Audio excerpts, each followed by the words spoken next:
Hello, everyone, and welcome to the final review of my games from WOSC in Barcelona. This is the final game 9, and let's get into it. So, had some tough losses in the last few games, but hopefully I can finish it out strong.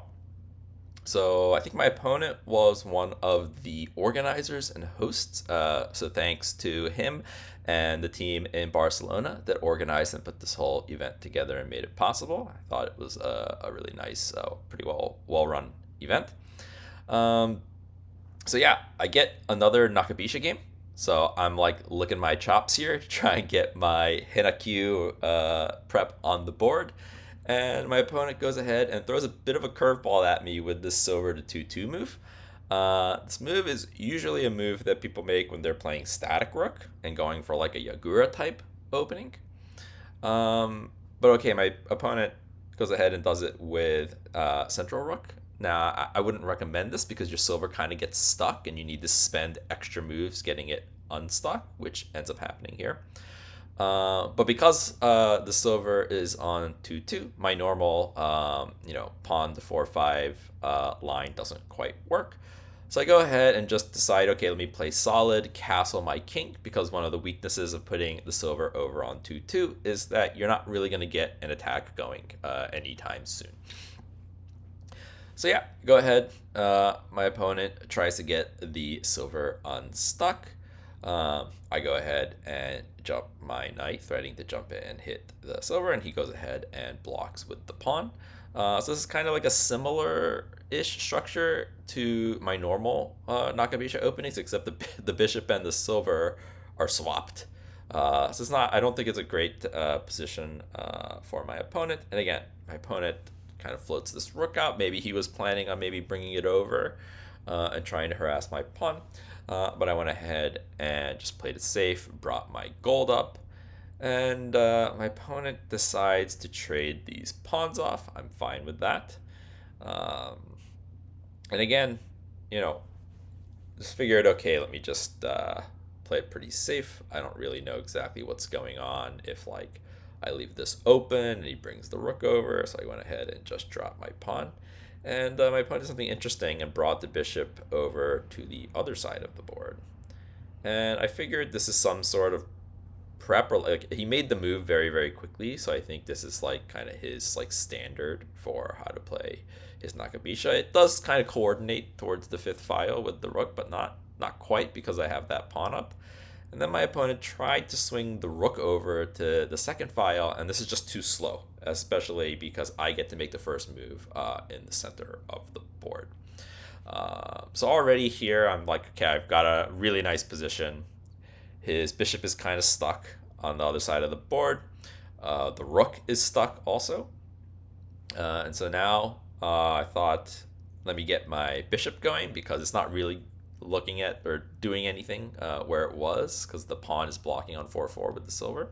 So my opponent tries to get his rook going, but again, he has to take with the silver. I could have just blocked with the pawn.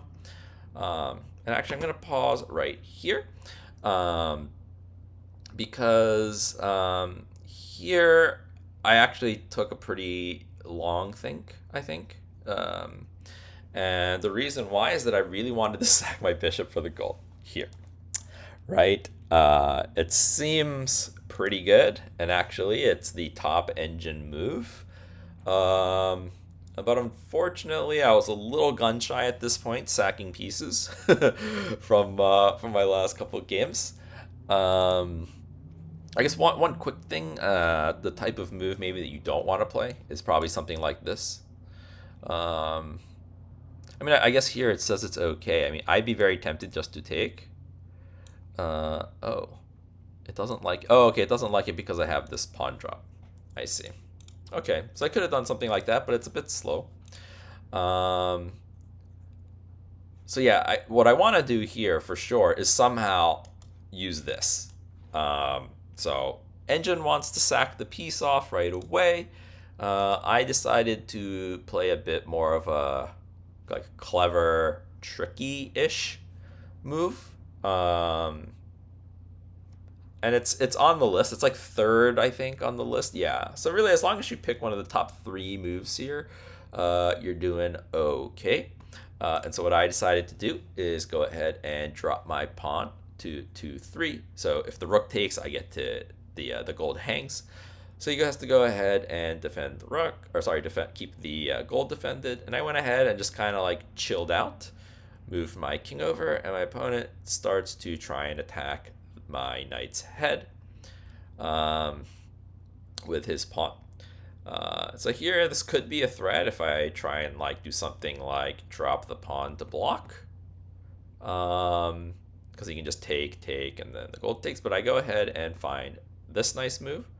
Again, right, like that rook can't take because the gold hangs. And now I get to attack his knight's head. Here my opponent decides to try and counter with the pawn. Obviously the problem is I can just take the knight first. I guess really quickly, we can try and take a look at that sequence really quickly. So the problem with this counter pawn drop move is that I get to take the knight first, and you can't ignore it, right? Because I'm hitting the rook and the gold. So like if you do something like this, I get the rook, and okay, maybe you want to ignore again, but then I also get this. Or maybe it's even better to take with the bishop, I'm not really sure. So you can't just ignore and race here, because you just lose way too much material. You're basically just like giving up a whole rook. And not only do you need to respond to this, but when you respond and recapture, now I get to run my knight with tempo on the piece that ends up on 7. And it has to be the gold, obviously, again, because the rook has to guard the gold. The rook can't take on 7-7. So I think, I just played a couple of these sequences well, and that gave me just like a big, really overwhelming lead in the game. Yep, so here I just get to run my knight and at the same time hit the gold. My opponent goes ahead and takes the pawn, but the gold was guarding 5-3. It's not anymore, so I get to go ahead and promote my rook, which also hits the gold with tempo.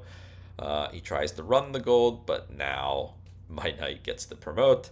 And so, yeah, like things kind of just snowballed after, I got a good position. And things just ended up going really well for me. So here I went ahead, just traded my my rook off. Go ahead and drop the rook to hit the gold. I think my opponent really, at this point, I can't really go that wrong. Like the moves kind of play themselves. So here the gold is pinned, so he can't take the promoted knight. He tries to counter attack, but my attack is just too fast and too strong already by this point. So really here, I can't really lose. It's just a matter of, I guess not flagging and trying to find the cleanest way to finish the game off, which I don't end up doing. Because apparently in that position, I could have promoted my bishop on 5-3. I think either move ends up being fine here. But yeah, or 5-7. So the engine likes this move very slightly. It's like, mate in 14. It's essentially saying it's Hishi of some sort, right? Starting from this probably.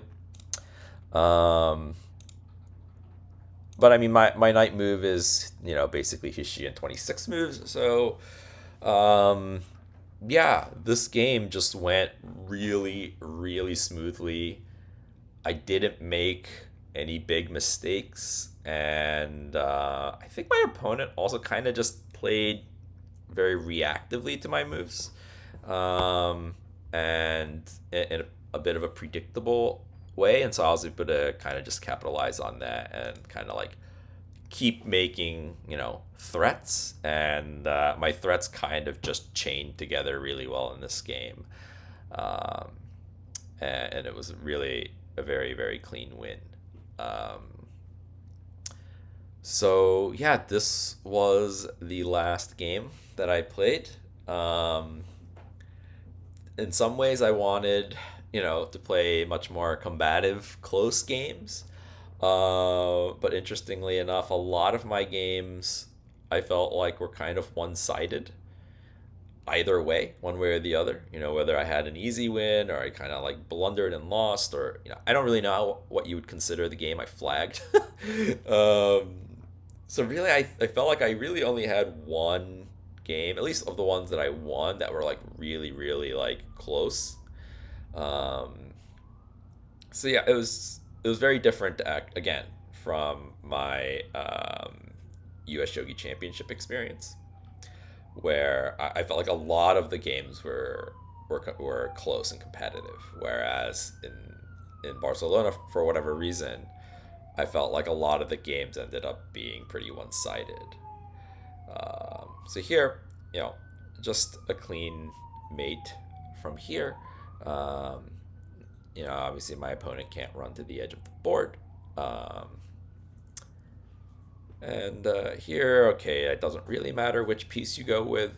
I went with the silver just in case. I wanted to keep my dragon on the fifth file bag, and it really doesn't matter. Um, and I believe my opponent just resigns in this position. It's a very straightforward mate. Um, yeah, I kind of just wanted to see. Okay, so you can take my word for it. My opponent does actually resign here. I guess I didn't. I didn't cut the end of it off quite quickly enough. But yeah, this is the position in which my opponent resigns. So we can kind of take a quick look. So this is a very common Tetsuji. To go ahead and get your one gap dragon. I didn't see a mate, and okay, Inja doesn't see one either, so I just went ahead and just like take the rook. Yeah, and so here you can see it's mate in 5. I went with the silver. You can go with the dragon. So basically, if the king comes this way, oh, he can't even come this way. Yeah, like, duh. Here, you just have gold on the head. Very straightforward. If the opponent runs this way, you have dragon, right? And the gold drop. And if the king comes out this way, there's, a few ways that you can mate. Maybe the fun one. Wait, does this not even work, actually? Oh, no, it does, yeah. So the fun one is probably just a rook sack here. If he takes, yeah, gold on the head. So, okay, and of course, like, something like this as well. So yes, those are all of the games from the tournament I played in Barcelona. I hope you enjoyed my recaps of these games. I'm not sure if we're going to get any more recaps of live games for quite a while. I think the U.S. Shogi Championship is usually in April or May, so that's pretty far away. Maybe I'll do a recording of a game at the New York Shogi Club or something. But I think for now, these types of live game recaps are gonna kind of get put on the back burner. Now we're gonna start making more videos that are more on like the tutorial side of things, maybe also some like video essay type videos. So I have actually a lot of ideas for different types of videos. So look forward to those. And if you're interested and you're not yet subscribed, please subscribe so you'll get notified when those new videos come out. Thank you.